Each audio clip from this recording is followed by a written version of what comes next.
Not bet against me after 3 elections in 4 years in a battle-tested state like Wisconsin. I find it hard for anybody betting to bet against us in any race, and particularly in a race like this. Wisconsin Governor Scott Walker in an interview with Bret Baier explaining why he is suddenly a hot property in the Republican presidential field, and we're back now with the panel. So we showed this before, but I want you to look at it from a different aspect. Take a look at this Iowa poll just in from the Des Moines Register and Bloomberg News. It shows Governor Scott Walker is now leading in Iowa over Rand Paul and Mike Huckabee and a strong Ben Carson. Carl, Walker got good reviews for his speech, his performance, if you will, at a candidate summit, cattle call in Des Moines recently. Is there more to that standing than that? Yes, there is. First of all, don't underestimate him. He's always been underestimated. He was underestimated when he became the first Republican ever elected the Milwaukee County Executive. He was underestimated in his gubernatorial race. He was underestimated in the battle over taking on the unions. He was underestimated in the recall election. The poll, his standing in the Iowa poll is not what's important, though, because he's essentially no different than Rand Paul. He's within 1 point.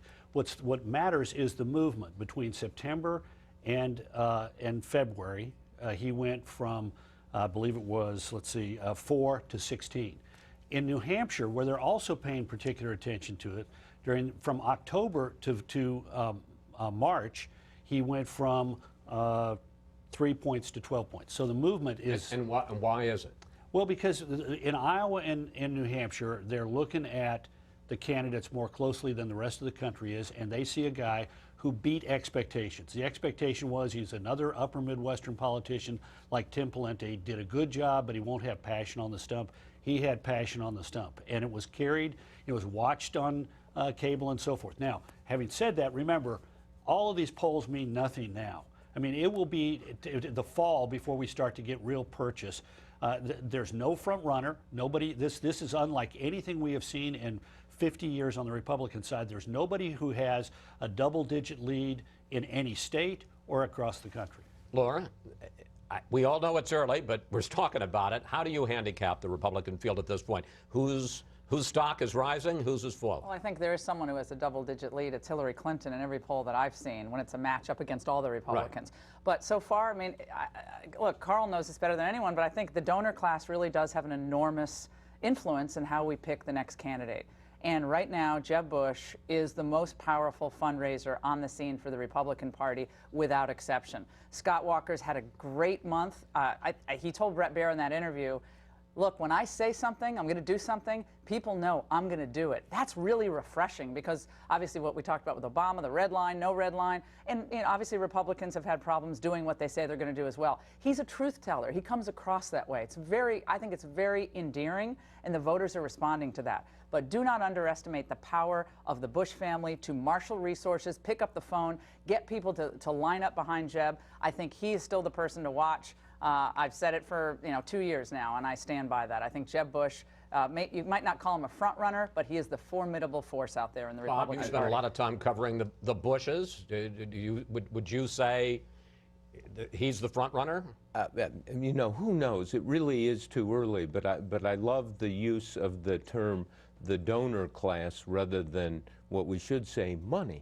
This is all about money, and let's label it. And I think now there are two themes here, and Carl would know the most about this. I think people are looking for a fresh face, and I think that puts Bush in the let's see category. And I think number two, people really want somebody who can govern. And somebody who can say, I can fix things, I can make things work, is going to be very appealing. I'm going to get to one in a second, but one of the big things, and one of the advantages that Bush has, is that he announced this exploratory committee. So at the end of the first quarter, he's going to be able to announce a fundraising number, yes? Well, no. He organized it in such a way that the number will not be reported until the middle of July. And I think that's going to be the first time we're going to have a look at the point that Laura made, which is, there are 3 primaries underway right now. One primary is the primary of money. It's the dominant one. There are 2 other primaries underway, staff and message. The last one is the most important one of all. But the first time we're going to get a concrete look at people is is July, and there are going to be expectations as to how people are going to be and how much they're going to raise. I will say this. What does he need to raise? What does the number need to be? You know, I don't know what that number is going to be. I don't know what that number needs to be. I think by the beginning of the end of the year, the beginning of the primary season, somebody's going to need to have $50 million in their various Who else pockets. is going to be able to raise $50 well, million? but here's the deal. We may have several because the super PACs. Take a look at Scott Walker. Wait. Let me just, because I got to bring Brother Juan in here, and I want to talk to you about Hillary Clinton because she made some news this week with a report that she may not announce an exploratory committee until April and may not actually formally get into the race until July. Is that smart? Well, let's look at it. No one else is running on the Democratic side right now. The economy is on the rise, and if you think about it, she's got a super PAC ready for Hillary that's already out there getting the dollars in place. But you know, here's the danger. We've seen her trip up and what looked like a sure thing in '08, if you'll recall. And you stop and think about it. Reince Priebus, the chair of the RNC, said, you know, if you start talking about a Democratic coronation for Hillary Clinton, it's very unappealing to voters. People don't like it. David Axelrod, who ran Obama's campaign, said, Hillary Clinton's got a campaign, but it's in need of a rationale. Why is she running? What does she stand for? What's going to energize the base?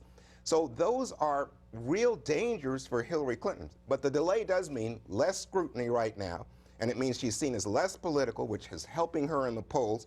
And to go back to the point that everyone's making about the Republicans, she is building her campaign team. You know, John Podesta is there now. Jennifer Palmieri is there now.